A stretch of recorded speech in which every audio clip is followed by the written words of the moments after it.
Good evening, good evening. Thanks again for joining us. Welcome back. And raise your hand if you're like me, starting to become of that age where you hate change. What the hell am I doing standing at this end of the room? I don't know what happened here, but somehow COVID is involved. We'll sort it out. But in all honesty, this may prove to be a better layout. I don't know, but trust me, I've done this 9 years. I've seen many of you for all of those years. It's the first time it's ever been this way, so hopefully it's all fine and good. We'll find out. So, to the main event. You would have seen the invite, but how many people in here knew that Ottawa had a tech history stretching back 75 years? Okay, you're just showing off. Okay. Well, I confess I did not, but that's probably because I've been brainwashed by my boss, Mr. Matthews, right? The world didn't exist before Mitel, but I can only say that because he's not in the room. Actually, he's back from France with COVID, so he's recovering. At any rate, yes, the topic for tonight is, I'm really looking forward to it, in fact. It's a history beyond just Canada and North. And the presenter, again, you would have read the invite, but Luc Lalonde, who I'm going to bring up here momentarily, local educator, mentor, entrepreneur, innovator, quite a diverse background, but along the way he's also put together a retrospective of the tech history in Ottawa, the personalities, the events, the companies, and I, for one, am really looking forward to hearing about it. So look, if you could come on up and regale us with your story. Look alone.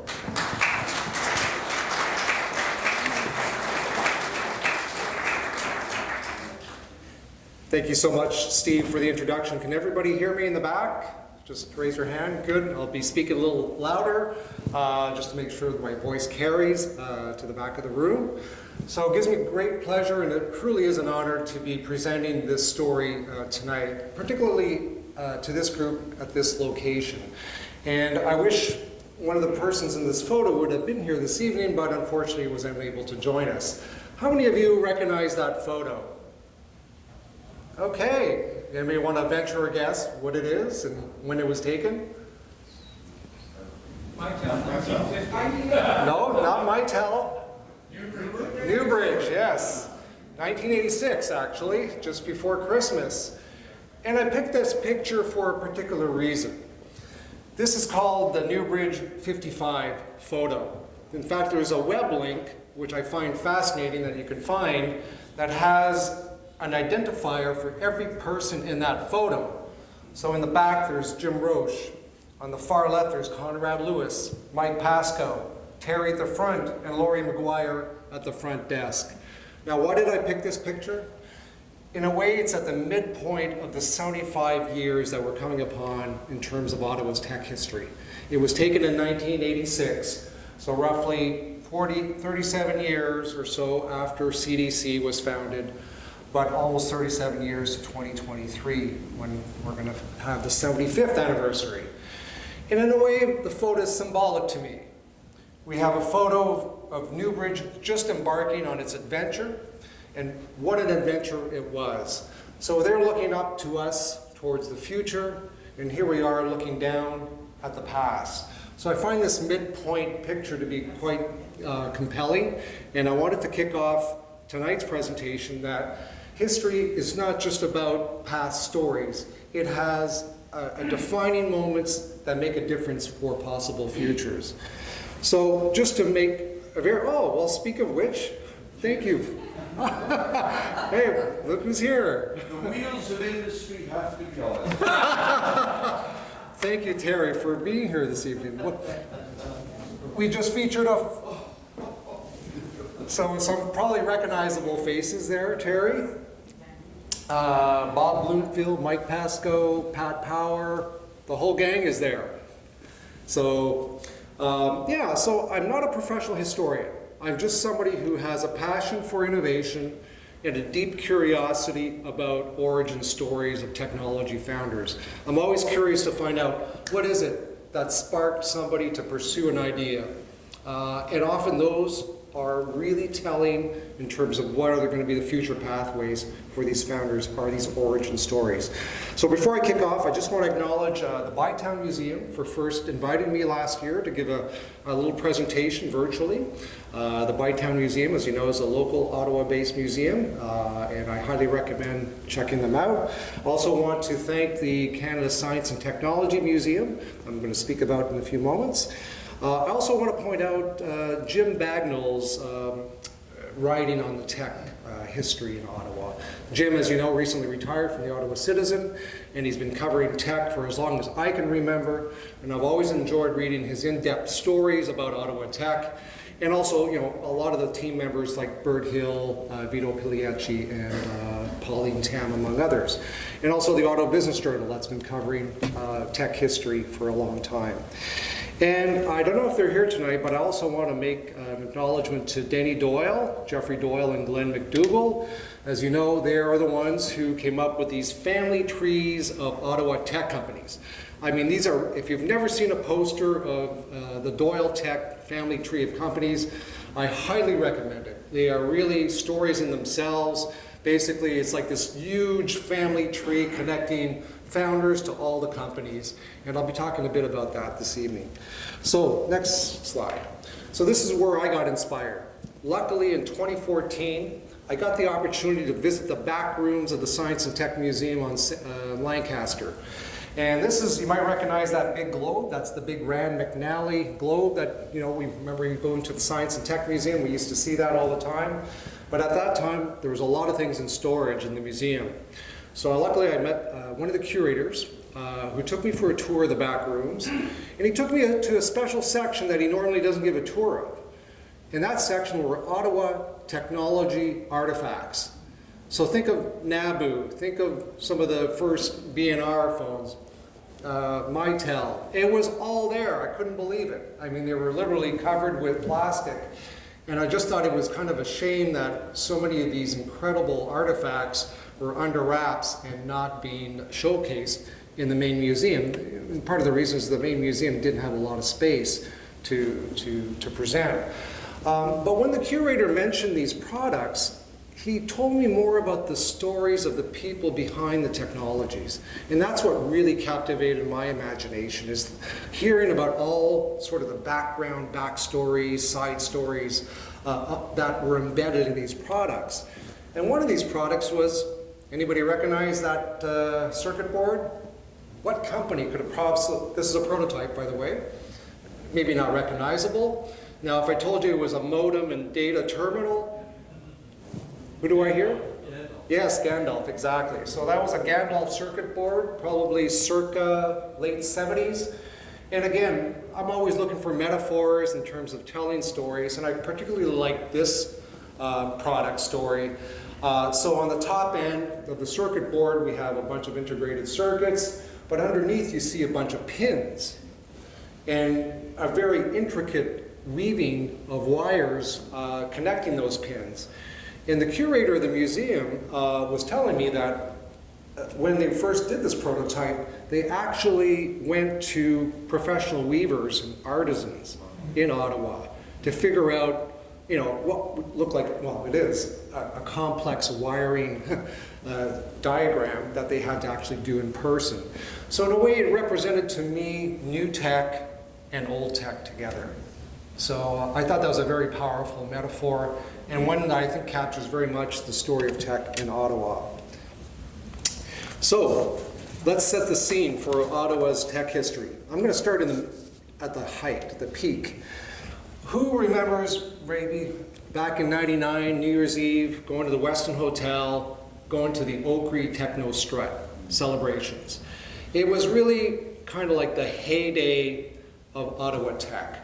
And for me personally, it was the event on the right-hand side where Joseph Strauss, JDS CEO, spoke at an Oakry breakfast. You might recall the technology executive breakfasts at the Corral Center. They were always packed. But this one was like 400 plus packed, and everyone had a beret on the seat.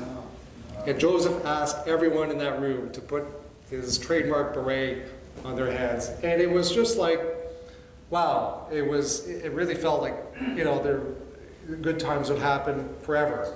Only a few months later, the story changed. But back in those days, this is what we all felt. I don't know if you can see that graph from the back, but there was a time in the mid to late 90s where the advanced technology sector employment was just rising exponentially. Everybody was thinking we were going to surpass government employment easily. In fact, at that time, predictions by the Ottawa Economic Development Corporation were that the tech employment would rise to 100,000 by the year 2010, 200,000 by the year 2020, and an astounding 400,000 by 2030. Look, we all believed it. I like to challenge anyone in this room who didn't think back in the mid-90s or late 90s that these numbers were impossible. I think a lot of us felt that the sky was the limit. Okay, this is going to be the presentation outline. We're going to do the first part of flyover, and I'm going to apologize right off the bat because there's no way I can cover all the incredible stories, personalities, and companies in 25, 30 minutes. I'm going to include also what I call vignettes. Vignettes are little side stories that maybe didn't get sort of the media coverage at the time, but I think point to the ingenuity that this city has in terms of technology companies and so forth. Part 2 is going to be shorter. It's going to be a reflection and reimagination, which is kind of a look to the future. And then part 3 is the Q&A. Okay, the 3 eras of tech. Now, it's a little bit arbitrary perhaps on my side, but I felt that these might capture sort of the big picture of 75 years of tech in Ottawa. And for those who have not much background in the technology industry history, this might be a great way to just kind of acquaint yourself to what has happened over those 75 years. So the first era, I call it, it's the R&D era, which I refer to as the bedrock of Ottawa's tech ascendancy and emergence as Silicon Valley North. As you can see, it spans quite a few decades. I like to think that there was a long gestation period. And then we had this golden age, which was short-lived, but characterized by a boom and then a bust. And then I refer to the third era as the lost decade and fresh founders, and I'll explain why I did that. So, in terms of context, for those who follow the Silicon Valley story, Steve Blank is, I'd say, arguably the most expert on the subject. He has this phenomenal presentation that's available on the internet, which is called Hidden in Plain Sight, The Secret History of Silicon Valley. And this is actually a graph that he used. I kind of edited it for this presentation because one thing I do believe the context is appropriate for what we experience. Those waves that you see were waves that we were also involved with. In fact, I used a term that, anybody recognize who said this? It's the man in the front here. Big mothering technology waves. This is a quote from Terry in a Forbes 2001 article, which he refers to like a surfing metaphor, where his vision is, one out of those 10 waves is a big mothering wave, and that's the one he wants to ride. Would that be more or less correct, Terry? Yeah, time's everything. Time's everything, exactly. And each of those waves have their own innovation cycles. So opportunities for new value creation, but also innovative business models for value capture, so the entrepreneurial side of things. So in a way, we have common roots with Silicon Valley because primarily war year research and development in microwaves, defense, avionics, radio physics, radio propagation. These were common research themes that were not only in the US, but particularly here in Ottawa. And the subsequent waves, we all know, integrated circuits, personal computers, internet, and I put in green, what is the next big mothering wave? Is it artificial general intelligence? We shall see. Okay, so we'll start with the R&D era, which is the era spanning 1948 to 1994, where we really saw sort of the bedrock of the technology industry in Ottawa. And we have to start with public R&D. And really the three big players there are the National Research Council of Canada, the Defence Research Telecommunications Establishment, now known as the Communications Research Centre, and the Defence Research Board that commenced in 1947. Interestingly, the family tree done by the Doyle Tech Company traces at least 100 companies back to NRC technologies, so it's quite striking. So this is came to me a bit of a surprise when I started doing some research about Ottawa's tech history, and I came across a company which I think many of us know is called Computing Devices Canada. It was founded in 1948 by two Polish immigrants, Joe Norton, whose, I understand, daughter-in-law is here tonight with us, so thank you for coming this evening.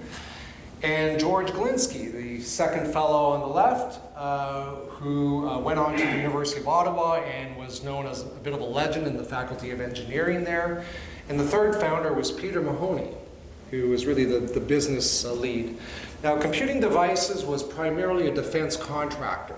So again, think of the post-war R&D, where there was a lot of technology developed, some of it deployed obviously for wartime purposes, but as the war wound up, found niches in civilian applications and uses. So Computing Devices' first product, in fact, was licensed technology from the NRC called the Position and Homing Indicator. So they became quite successful with that. And a little tidbit of information is just, again, more ingenuity at work here is this is before the dawn of microcomputers, mini computers, and so on.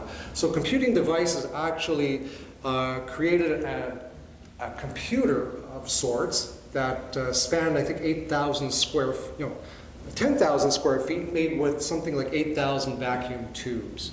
So they made their own computer to be able to do products like a tactical trainer is one of the other products that they did. So CDC was a really interesting company on many fronts, not just because of its ingenuity, its prowess, and its boldness, but really they became the first sort of export-oriented, Canadian-owned, tech-based company. And it's a really interesting quote from a fellow by the name of John Shepard. Some of you might recognize that name with a company called Lee Instruments, which I'll talk about shortly. But this is what John had to say about Computing Devices culture. He said it bred a real sense of entrepreneurial capacity, both within its walls and with all the people who worked there, who worked for it. It was an amazing kind of culture. It made everybody feel they could do it. So there was something in the water at CDC that really generated or spurred more entrepreneurial ventures. In fact, Doyle Tech in their family tree of companies, I think, traces at least several dozen tech companies coming out of CDC. So one thing I mentioned about the John Shepard quote is, and I found interesting, is why do certain companies breed entrepreneurial venturing, whereas others don't? When you look at the family tree of companies, you look at a large company like Cognos, and this is not taking anything away from Cognos, but we don't see anywhere near, say, the number of spin-offs or companies founded by former Cognos employees compared to Microsystems International, CDC, and others. So I've always found that interesting as a question as to why some companies were sort of seed beds for new startups at a rate that is significantly, proportionally more than other companies. So one of the big spin-offs from Computing Devices Company happened in 1961. And this is a company you might remember from Carleton Place called Lee Instruments, who also licensed technology from the NRC. Called the Crash Position Indicator, which is the precursor to what we all know today as the black box that we find. So that that technology was actually pioneered here, first at the NRC, and then commercialized by Lee Instruments. Now Lee, when they first started off, they needed somewhere to manufacture their product, and they ended up buying this wool mill in Carleton Place.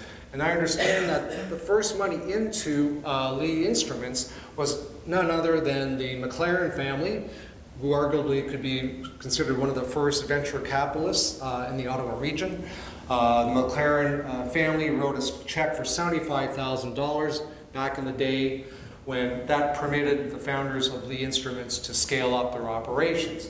At one point, Lee Instruments employed, I believe, around 1,700 people, which is not insignificant for the age, and I think generated around $80 million at least of annual sales.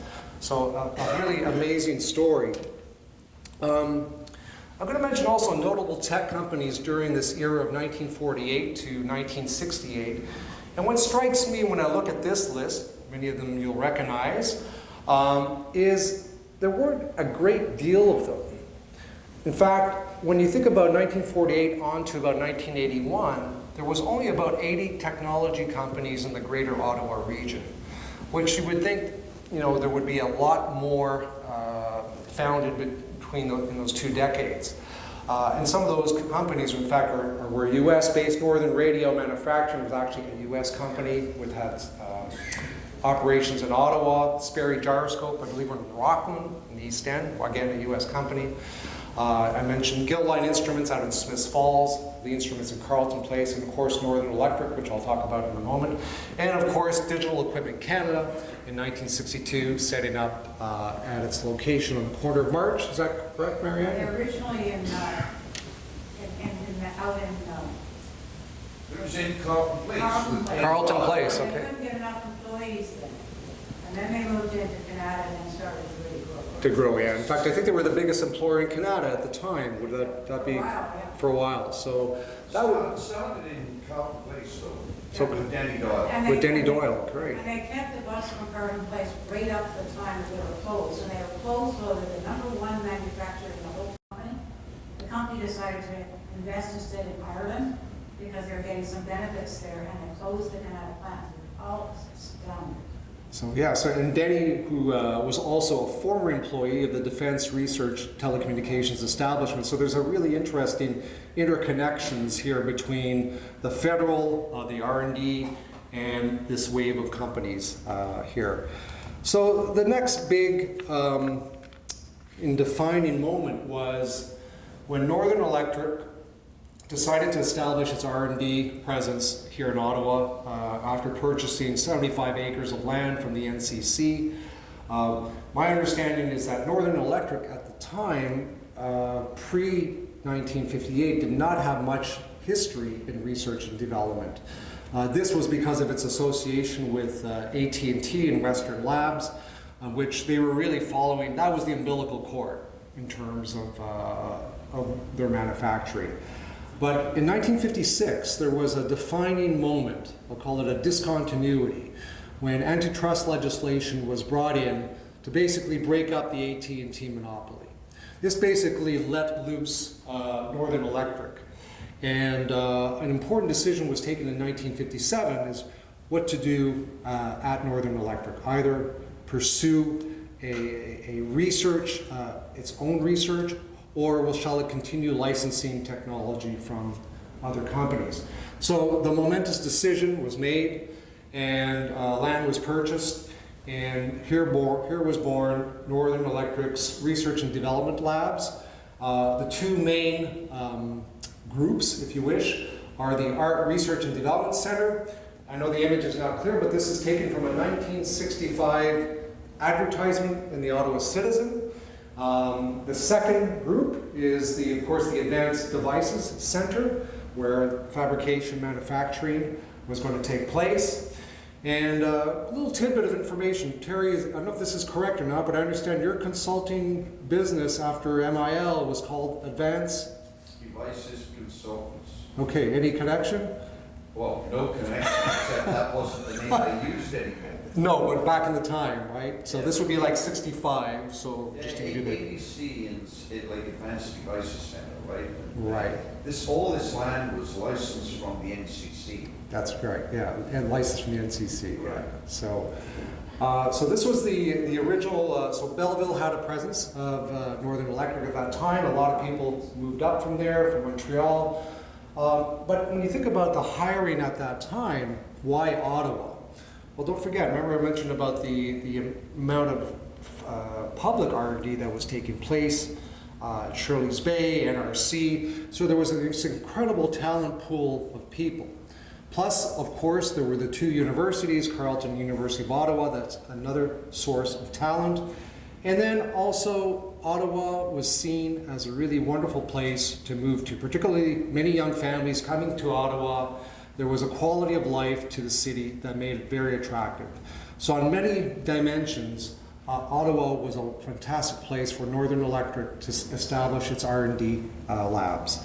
Luke, the important thing was to invite potential new employees like Dumbnuts to come in July or August and you say, what a beautiful city.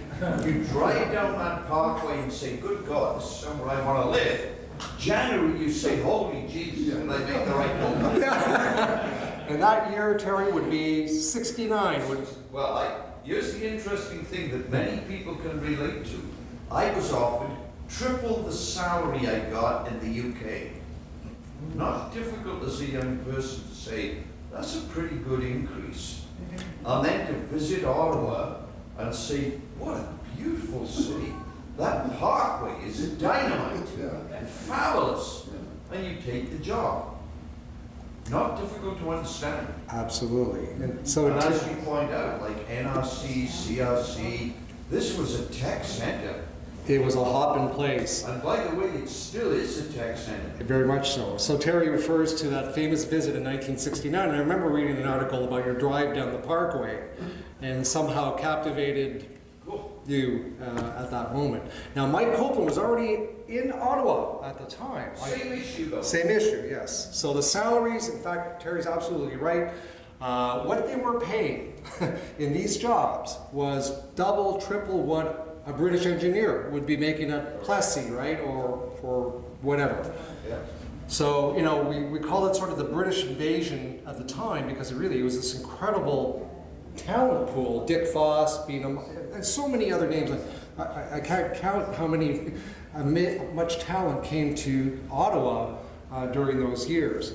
So, and again, I can't possibly do justice to the whole Northern story. There's Peter Newman wrote a fantastic book on Northern. There's lots of information you can find. I mean, if anything, the loss of Nortel was an incredible loss for the country and the city. Yeah, absolutely. And yeah, that will be in our third era, which is part of the big story. Now, here's an interesting little company that Terry might know something about, called Microsystems International, MIL. Again, I can't possibly do justice to the story of MIL, but it was founded in '69, really spinning off out of the Northern Electric family. And, you know, many say that this could have been the Intel of the day, correct, Terry? Right on. So what I'm told is that this particular microprocessor was the first one designed and fabricated in Canada, 4-bit circuit. And definitely ahead of Intel. In fact, I understand MIL had a license agreement with Intel in 1970 of $1 million, which, I don't know if some of you know Matt Roberts, but Matt Roberts, the son of John Roberts, writes a really beautiful historical piece on MIL and the relationship with Intel. And he talks about that $1 million license that Intel had with Microsystems International as being a lifeline for Intel. And the story behind this is Dick Foss apparently went to visit Intel in 1970, hearing all these amazing things about Intel. Intel was really big on the PR machine at the time. And Dick arrived there, and apparently he came across 13 guys in a tin Shack. Yeah, who said shack? Yeah, exactly. Exactly. So it wasn't exactly what it looked like, but I found that story quite compelling. And it made me think a bit again about sort of Terry's story about the 4-digit extension at Mitel, extension 4973, I think it was, which Terry tells a beautiful story about how this presented an image of Mitel being a much bigger company than what it was for its day. So when you called Mitel and someone says, "How may I help you?" The person would say, "Whatever name," and the person on the phone would say, "Well, that would be extension 4973." So again, giving a wonderful impression that Mitel was something to behold. Because 95% of clients don't visit. Right. And you get one shot of first impressions. One shot. So the fact that it was done over the phone was a brilliant move, and I think one of those stories that I like to think that, Terry, if there was a book about your whole history, I would call it Extension 4973. You'd be surprised how busy that extension. In particular, since there were only 3 phones. Oh, there you go. So speaking of this incredible culture of entrepreneurship, MIL, again, according to the Doyle Tech family tree of companies, traces to something like 90 companies tracing their roots to MIL. And don't forget, MIL was around 6 years, 69 to 75. No, a bit later. A little bit later? 78. 78, okay. So even within a decade, the fact that 90 companies could trace their roots to MIL really tells you a lot. I think you were in your mid-20s with Mike when you decided to strike out on your own. I think No, 29. 29, okay. So, and Mike was, I think the same age, right? Yeah. He's older than I am by 3 months. 3 months, there we go. You heard it here. Of course, the other part of the Northern story is the establishment of Bell Northern Research in 1971. And, it's one of those anniversaries last year, which it's almost like the city forgot. I was kind of a bit stunned in a way that we thought, okay, 50 years since the establishment of BNR. And again, I'm not a BNR person. It's really more by indirect viewing of the incredible technology developed through the BNR years, and really, meeting some people who are so proud of those years being at BNR and really being at the cutting edge of technology. And this is a comment by Don Chisholm, who was the first BNR president back in '71, talking about the separation of BNR from, sort of the Northern Electric manufacturing and services. Is saying that this separation will allow a greater dedication to long-term goals and a management style more conducive to creativity and innovation. And I think these are sort of the key words if you were to describe BNR in 2 words, is creativity and innovation. Lucas Canada North Research Park, basically a continuation of BNR. Yeah, I think you can make a case for that, Terry. But I have to say, at the time, this was the age of the corporate R&D lab. You remember, those were the years when Xerox PARC, Bell Labs, IBM Watson Labs. It was the age of the big corporate R&D. I think R&D now is more diffuse. It's more distributed. So the days of the big corporate R&D labs as maybe monolithic as BNR, I'm not sure we're going to return to those days. Although maybe there's a common unifying theme here, because there's more funding worldwide going into wireless and 5G than anything in the history of the communication sector. Interesting, yes. Isn't that a common binding thing? Like the 5G environment with all of the things that go with that. I mean, to some extent you could say BNR, the telecom industry, so on, was built up from Bell, and Bell was the wired world. Yes. So if you go back to this era you're talking about, there was incredible worldwide growth in wires. In wireless, yes. Now, if you go anywhere in India, or you go anywhere in China, or even places like, for instance, you go down to Chile, or you go down to Argentina. It's what I call spaghetti. You look at a pole, and it's got spaghetti wiring everywhere, or between buildings on a road. Yes. The world is moving to wireless, and we mustn't forget that, because it's the biggest investment the industry has ever seen in its history. And these developing countries, as you say, are skipping stages. They're leapfrogging into these newest and latest cutting-edge technologies. It's a huge market, a huge opportunity. So, yes. Now, I'm going to finish this era with something that's, let's say, emblematic of the era. I'm going to sort of the main three spillover effects, or of that era, the R&D era. I'll call it the talent attraction piece. What Terry was just mentioning earlier is the coming to Canada for opportunities, whether it was salaries or working on cutting edge technology. Ottawa was a magnet for that type of talent, no question about it. The British invasion, I think, alone defines that. The second effect of this era was what I call the network effects, is this kind of cross-fertilization of people, ideas, and opportunities. There was an incredible number of people who traded ideas and became co-founders, whether it's Dick Foss and Robert Harland, Massey, probably obviously our most famous duo, Mike Copeland and Terry Matthews. This is a picture from, I think, '85 at Mitel. No, sorry, even before that probably. So there was an incredible number of connections and founders that met during this period. And I think another effect of this period was these market-driven technology entrepreneurship. So remember that the beginning of the era of R&D, it was R&D-led technology entrepreneurship.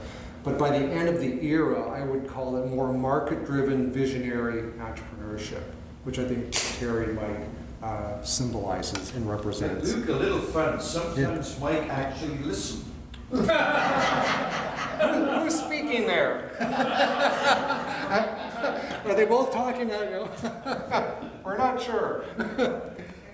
But they had their Tech Tuesday name tags on. That's right, that's right. So here we are in in the 80s. So the first time I've heard Silicon Valley North in the local paper was in the Ottawa Citizen, November 1980. So this is an article written by Carrie Sweetman at the time.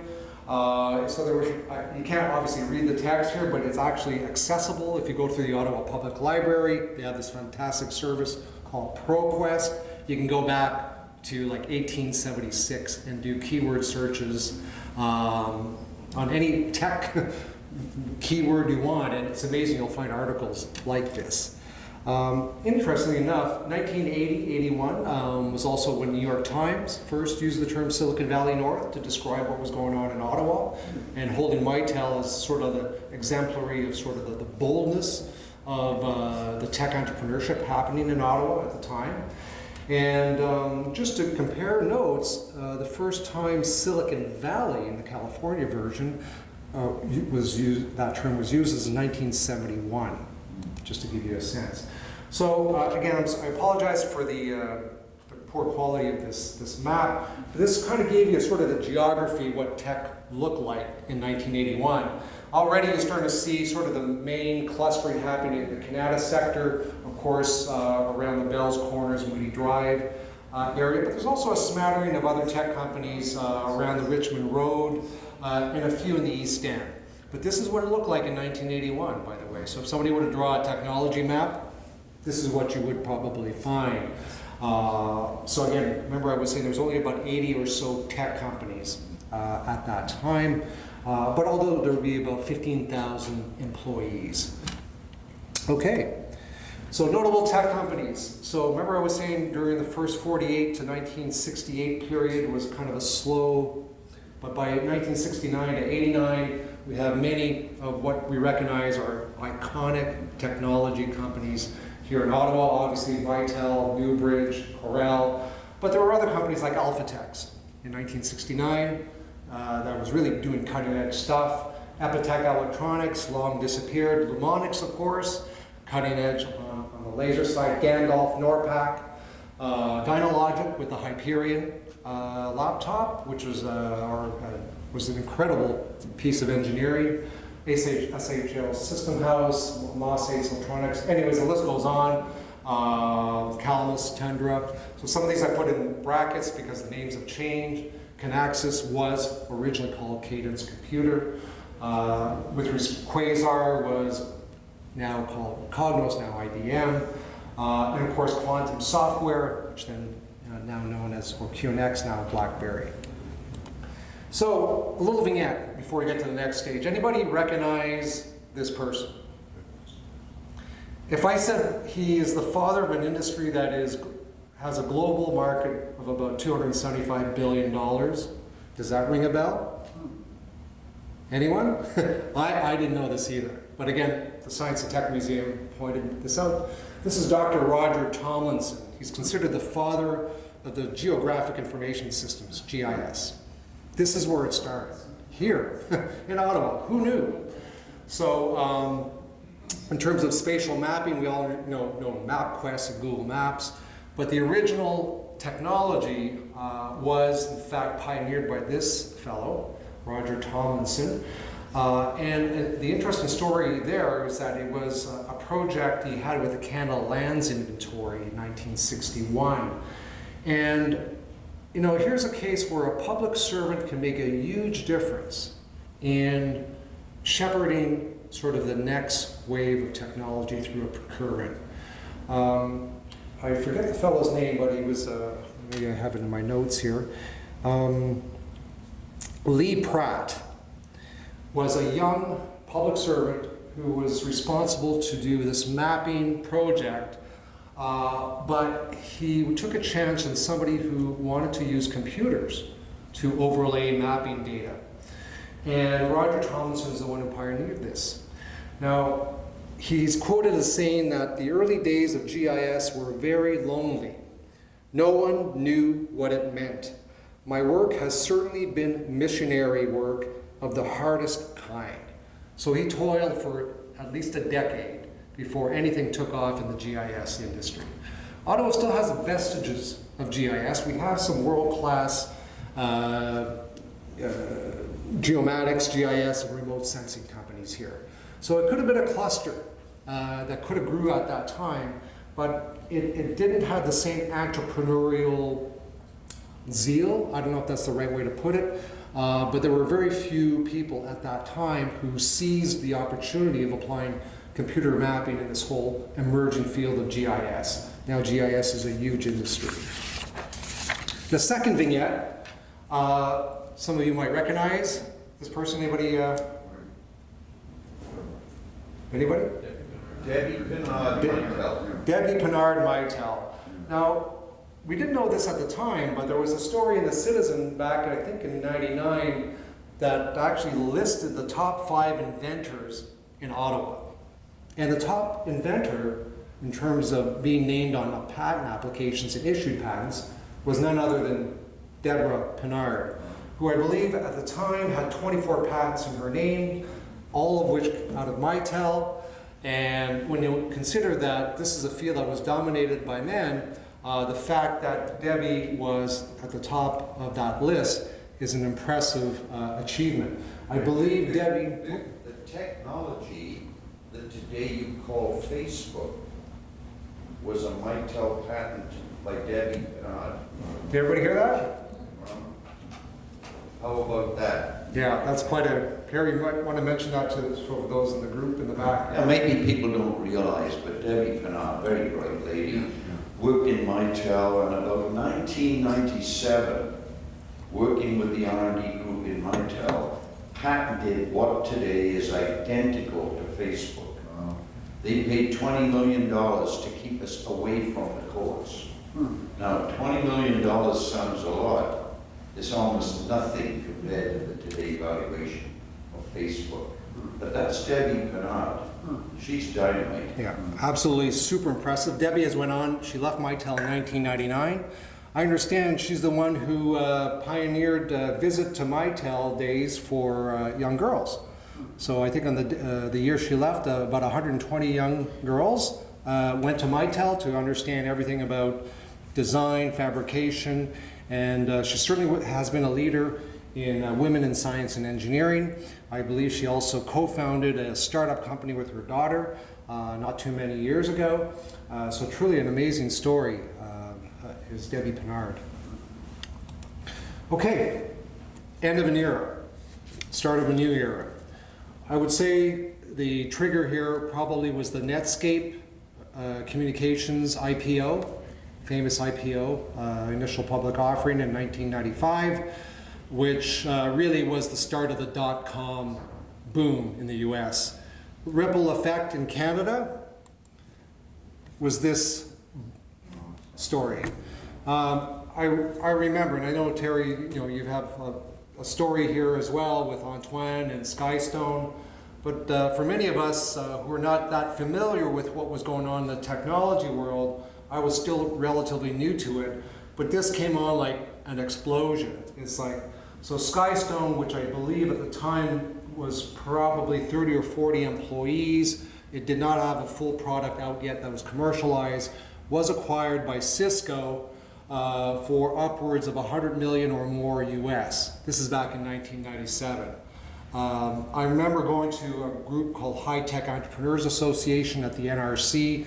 There's Sussex Labs, where Antoine was the featured speaker. I've never seen so many people in an auditorium, jam-packed, standing room only, all wanting to hear what was the story behind this thing called Skystone. It was kind of a revelation of and maybe in a way for Ottawa, it set in this new era, or this second era, called the Golden Age. Terry, do you want to, Yeah. You know what, I didn't actually think earlier that I would come into this meeting and get so much interesting talk down with, but I mean, this is really something much more than I ever expected to go through this history of the Ottawa tech sector. So if you look at Skystone, like this is part and parcel of something I learned a long, long time ago. If someone else does R&D, then it's not on your income statement. So one of the things I did very late in the first go-around with Mitel is start companies up. And Mitel was a public company. And if someone else is doing R&D, it's not on your income statement. And if you take an approach of partnering, this is a key part of this story that you're telling here. Yeah. You see, if there's a startup company, it's made up typically of young people with ownership, and they work harder than a large company that works 9 to 5, 5 days a week, because they're ownership. So the return on effort and funding is much better than a bigger company, and they have no baggage with respect to existing clients, existing technology, existing supply chains, and so on. So I long ago learned a young startup company, if given guidance, is not on your income statement. So in the case of the first go-around of Mitel, which takes you into the 1980s, I began creating companies pulling in investors that were guided by the client requirements from a much bigger company that's public called Mitel. Now I did a very similar thing with Newbridge. Again, someone else is spending R&D, it's not on your income statement, and the aggregate R&D and the efficiency of the R&D can be much, much greater than, let's say, for the sake of argument, the bigger company. So here is an example of a Newbridge environment of encouraging startup companies to work on known requirements by clients. Yes. The biggest one was actually Cambrian. Yep. Cambrian in 2 years went from a relatively small amount of investment to a $480 million sale. Right. 2 years later, the first company in the world to do optical networks for a city area, for a region, rather than just long-distance high capacity. Good God, that was acquired by Nortel. I didn't frankly want to sell it. And that, of course, eventually became Sienna. Right. Now, there are so many such stories about startup companies where young people are encouraged to have ownership startup, but not on the income statement of the bigger company. And the bigger company, imagine the following: you're a startup company, and you're able to say to investors, well, I've got a partnership with this big company. That, boom, puts up the valuation, makes it much more investable, and by the way, connects you with clients that as a young company you would never have before. So that's an awful lot to do with the late Mitel, the success of Newbridge, that, let's face it, in 86 startup, first product came out in 87. By 2000, the company was worth $10 billion plus. Well, how did that happen? It was because of the ecosystem. Exactly. And encouragement. And a big part of that is the way you treat the other people. You don't say, I'm big and I'm pointing my finger at you and you do as you're told. It has to be mutual respect, little notwithstanding. You should be, as a big company, so lucky that people want to partner with you. It has a huge impact. And we all need to learn that. Partnering. If you have more than just one company, but an ecosystem of partners, which is what I'm working on right now, by the way, and we can talk about that later if you like. I didn't expect this evening to be the way it is, but you are communicating the history of the society better than anybody I've ever come across. Oh, thank you very much, Harry. Despite what everyone else says. Speaking of anniversaries, I don't know if I got this right, but I mean, when you think about the Newbridge Affiliates program, which was really an innovative model at the time, nobody had ever done this before. And would it be fair to say it would have been 30-year anniversary this year, 92? Or is it 90? Well, it was 86. It was 80. So the affiliates program officially, okay. Yeah. So the innovation can be more than just the technology. The business model that Newbridge Affiliates brought in was something unheard of, I think, in technology circles. With Antoine, it was interesting, and I do want to point out that the VP of Carleton's University's research office is here today, Rafik Gubran in the back. Rafik was a professor of engineering and Antoine's professor, a fourth year, and he was just telling me one of these backstories that you never really hear about, but they're an important part of sort of the thread of somebody's journey, is Antoine did a fourth-year project under the supervision of Rafik, and Antoine acknowledged that this was kind of a game changer for him. It really did put him on a different course in terms of his vision for being a technology entrepreneur. So it's one of those stories that doesn't get the official write-ups in books and book chapters and articles, but it's one of those many little stories in the back that can make a huge difference in somebody's life. Rafik, thank you for coming this evening. So the picture with Antoine, I know when I was at Carleton at the time, it was like students just wanted to hear so much more about this startup world. Because typically professors didn't talk about startups. This is not in our vocabulary in speaking to engineering and computer science students.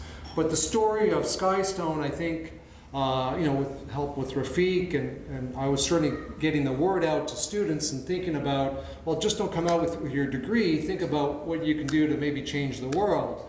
And we ran a speaker series. We had people like Luc Lucier of Philsar, which Antoine became CEO of not that long after. And we loved getting these tech entrepreneurs to come to the university and talk to students. Extremely motivating.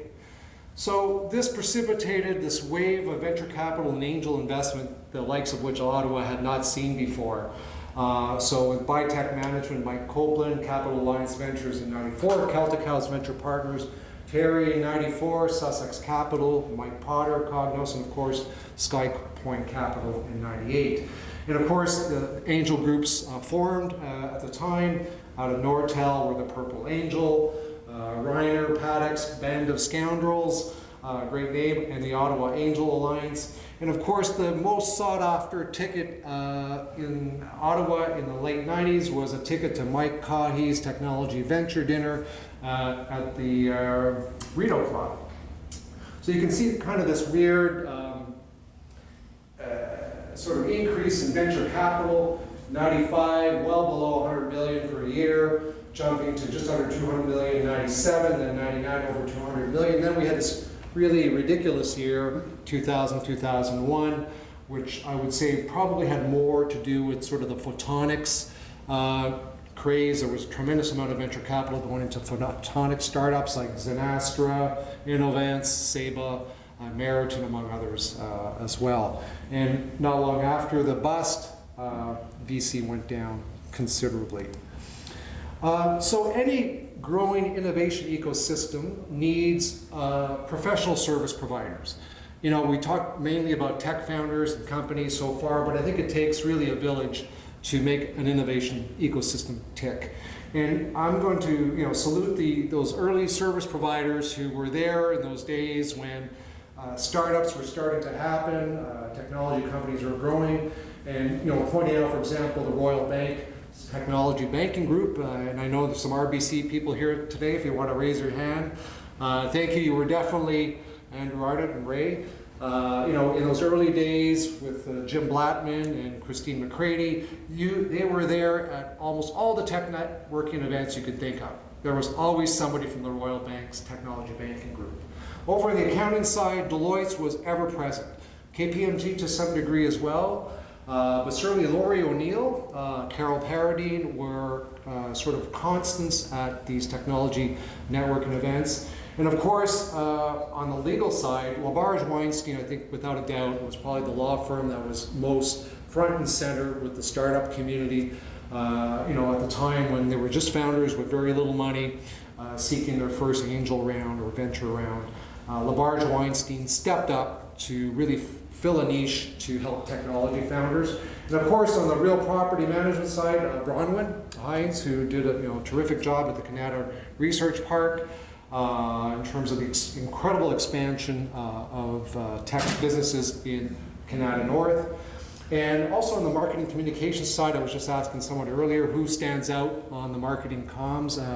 We think Houston Bridge Smith might have been one of those early Marcom companies, and High Road Communications being the other. So all this is to say, I think a healthy innovation ecosystem needs professional service providers who are on top of their game and willing to take risks. So other big stories of that era, boom and bust, were we'll call this incredible period of mergers and acquisitions, consolidations, and industry restructuring. Clearly the right angle turn by Nortel, where John Roth, president at the time, delivered a memo to all Nortel employees signaling the move from he called it Webtone, or Webtone was sort of the internet technologies as the future. And then they went on a huge spending spree. And I think the numbers that came in were about $27 billion in acquisitions over a 2 to 3 year period, including a few companies in Florida, Cutera and Zyros, each for over $3 billion. Both companies did not have yet product in the market. This was very telling of the era. And to close out the era was also the amazing acquisition of Newbridge by Alcatel at the time. I remember that picture at the beginning of the presentation, 1986, that's where the journey began. And by that time, Newbridge, I think, had about 7,000 employees, Terry, give or take. And just another incredible story. So we close off this era with what we probably many of us recall was the implosion of Nortel, which really seems like yesterday for a lot of us, and almost unbelievable when you think of the precipitous drop in Nortel's fortunes. I won't dwell on that. There's a lot of things written about this period. Jim Bagnall's written some wonderful stuff. Jonathan Kaloff at the University of Ottawa did a fantastic report on this as well. But this was definitely the end of an era. I do want to leave it on a really positive note, and I'm delighted to mention about the presence of National Capital Freenet here in Ottawa. At the time, internet access was something that was really reserved for institutions, government, and large corporations. So access to the internet for the citizen was something that was a luxury, let's put it that way. So there was a group out of Carleton University, I believe there was a journalism professor and a fellow by the name of David Sutherland, who caught on to this idea, started in Cleveland, Case Western University, called the Freenet, which allowed sort of more community-based access to the internet. Just maybe you want to raise our hands, one of the original people there, Chris Cope, and over here, yeah, the chair of National Capital Freenet. We've got Peter McKinnon, too. So Freenets, those were the days of bulletin boards and news groups and all those good things when many of us first got an encounter with the internet. So hats off to National Capital Freenet, still around after all these years. So.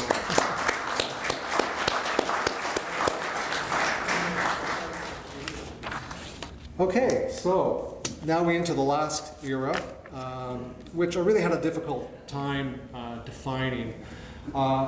Tech's lost decade was actually, I cribbed from a Jim Bagnall article in the Ottawa Citizen that he wrote. And Jim's been pretty thorough in his analysis.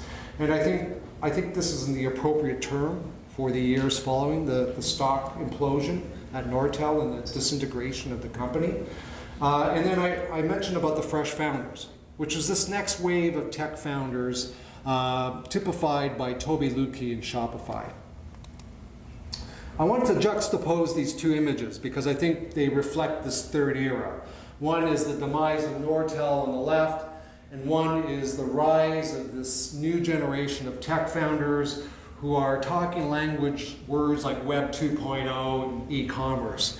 And what's so interesting is this really represented a generation of tech entrepreneurs whose ventures were really decoupled from the R&D legacy of our city. So this was something that I found quite striking at the time. I used to go to events both in Canada and events downtown with people like Toby and who else? There's Daniel Winan in that picture, and Scott Lake, the original three founders of Jaded Pixel, then Shopify. And it was like, it's being on like two different planets, and barely, the words that were spoken were totally different, the language was different. It really felt like two solitudes. And I felt kind of sad, actually, that the two groups were not sort of mingling more, because I felt there would be always something to learn from each other. But geographically speaking, they were on two different planets. Just to give you a sort of a sense of this tech's lost decade is how much R&D Nortel and JDS accounted for locally. I know you probably can't see this chart, but these were produced by a group called Research InfoSource. Back in 2000, 2001, Nortel and JDS combined between $5 and $6 billion of research and development. By the end of the decade, they're nowhere near on the list, gone. So that was a huge effect, obviously, but it shows you just how dominant in terms of research and development those two companies were. Also, in terms of the tech's lost decade, was the number of mergers and acquisitions happening. This is an article, again, written by Jim Bagnall that talks about, were Canada's former leaders, where are they now at the start of the decade, 2000, at the end of the decade. Nortel Networks bankruptcy protection by December 21st, 2009. JDSU had moved their headquarters to California. Newbridge had been acquired. Entrust had been acquired. Mitel was split into two, as you recall, to Zarlink and Mitel Networks. And Cognos itself was acquired by IBM.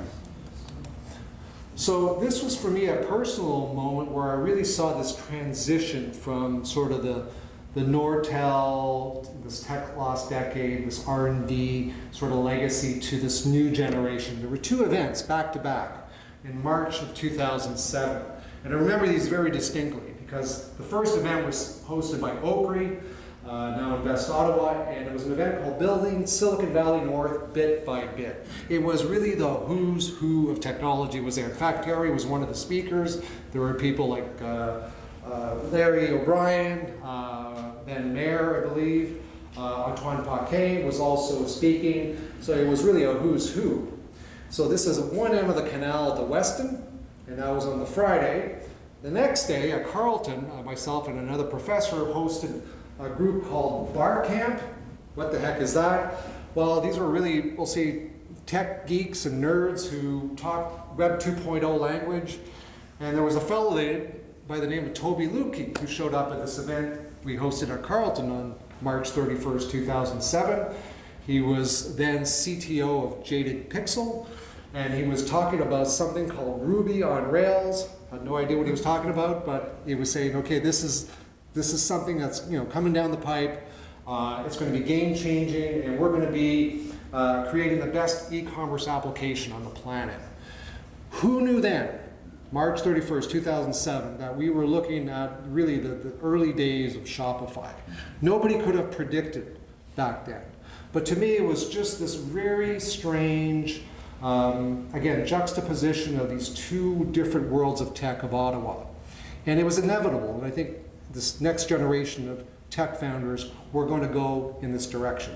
I just found it intriguing that there was very much a decoupling from the R&D roots that really built Ottawa's tech as a community. So this group of fresh founders originally, started meeting up in coffee shops downtown in the Byward Market. They were called the Young Entrepreneurs Club. They had groups like, Shopify, Jaded Pixel, TravelPod, Luc Levesque, who's now a senior executive at Facebook or Meta, DNA 11, Chida with Aidan Razawi and Ellie Fathi, Spartan Biosciences with Paul M, Action with Sam Zaid and 360 Pi with Alex Rink. These are people who had no connection to the sort of the Canada tech crowd, but I felt that they were onto something, and they were very excited about it. It was very interesting to attend these early events.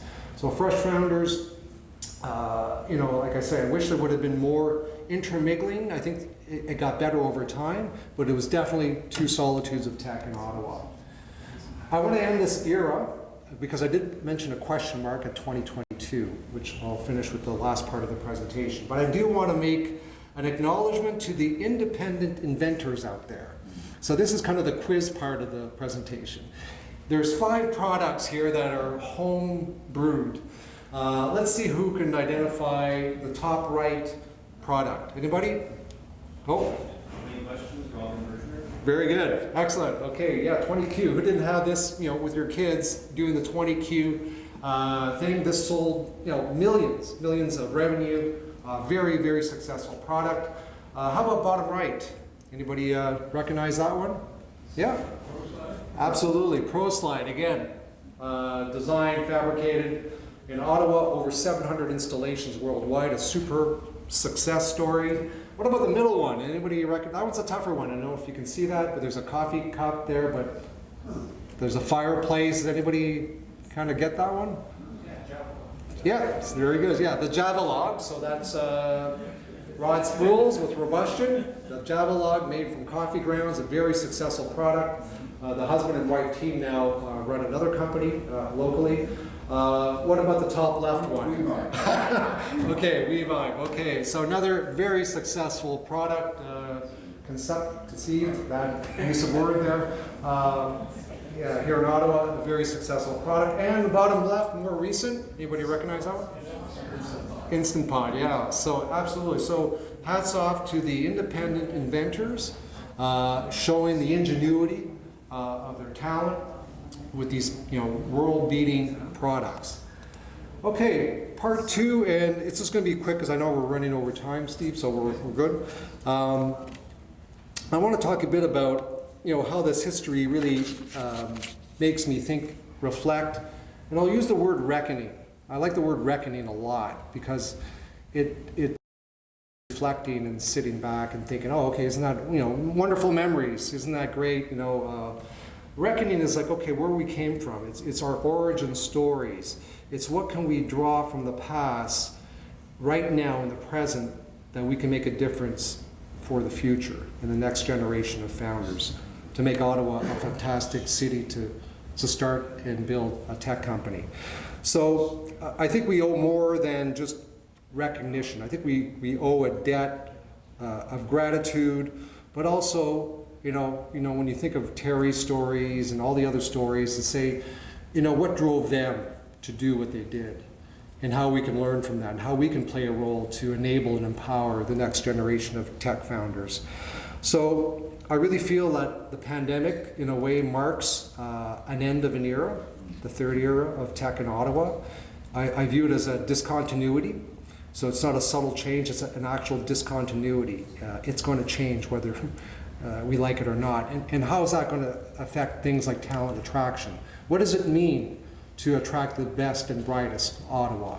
I think it's not the same rules of the game that, you know, when Terry came here in the 60s and Mike Copeland came here in the 60s, the whole idea around talent attraction, we have to rethink that quite a bit. And I'm a big fan of nurturing and cultivating homegrown talent. I think that's part of the reasons why I'm doing what I'm doing at the community center, is I see a lot of bright kids who have that ingenuity in them. And I think giving them an opportunity by giving them access to cutting edge digital tools, you never know what you're going to unleash. So I'm a big fan of nurturing and cultivating local talent. We use a metaphor, Elza I think is here tonight, in JA, called Talent Garden. So this is more than just attracting and retaining, it's nurturing local talent. Another question, what role will R&D play in the fourth year? So as I mentioned, the age of R&D in Ottawa produced what we became known as so many successful technology companies. But when I showed you that slide where Nortel, JDS, and R&D being maybe not as concentrated in Ottawa as it used to be, it's still out there. So how are we going to, I guess, leverage that R&D that may not necessarily be conducted here in Ottawa? And yeah, so here are some big trends I think we should be cognizant of.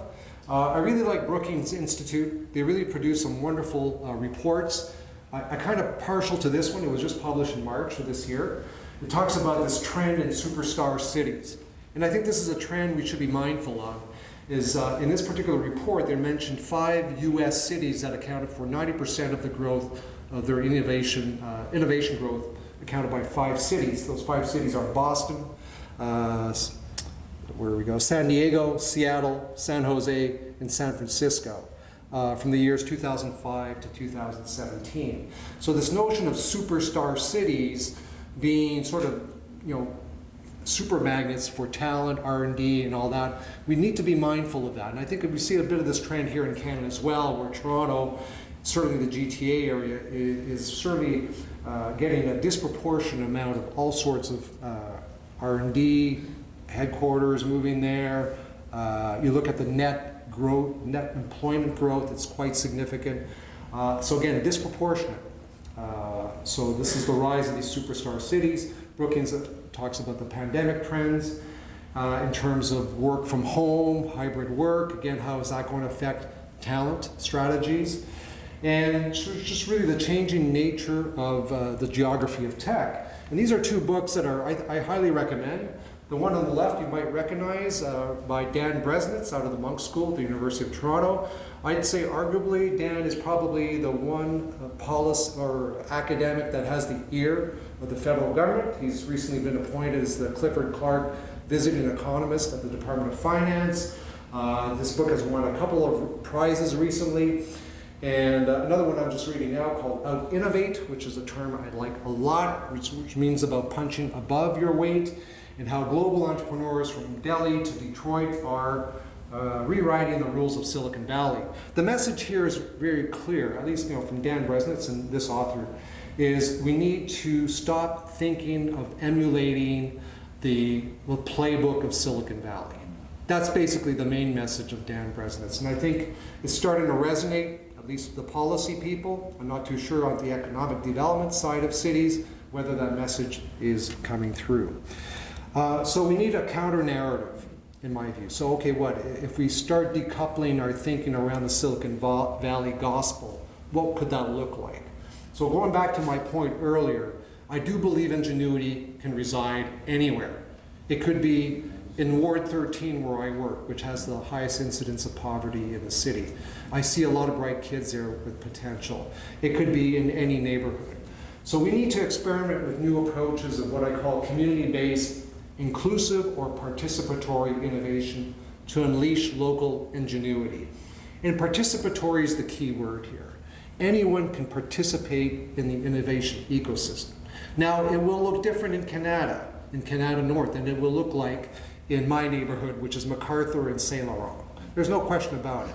But why aren't we able to participate in the innovation ecosystem? It'll look different, but who knows what we can unleash in terms of new ideas and inspiring a future founder.